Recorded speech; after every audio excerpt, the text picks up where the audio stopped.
Hello बच्चों, let's see this question. The question says the energy released by the fission of one uranium atom is 200 mega electron volt.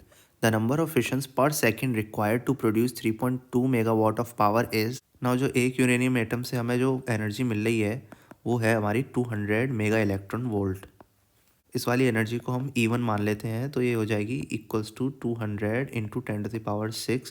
और electron volt को हम लिख लेंगे 1.6 into 10⁻−19.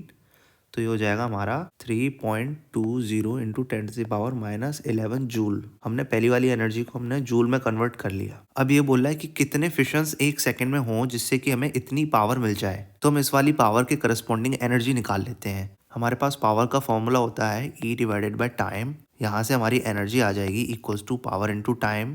Power हमें given है megawatt, तो ये हो जाएगा हमारा 3.2 इंटू 10⁻6. और टाइम हमें गिवन है 1 सेकंड, क्योंकि पर सेकंड पूछा है ना, तो 1 सेकंड हो जाएगा ये. तो हमारी एनर्जी हो गई 3.2 इंटू 10⁻6 जूल. इस वाली एनर्जी को E2 मान लेते हैं.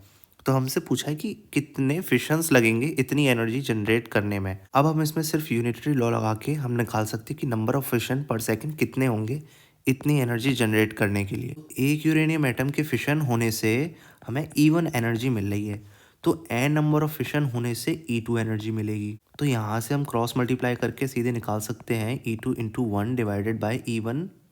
तो ये हो जाएगा 3.2 into 10⁻6 divided by 3.2 into 10⁻−11 joule. यहाँ से हमारे पास नंबर ऑफ फिशंस आ गए 10⁻17.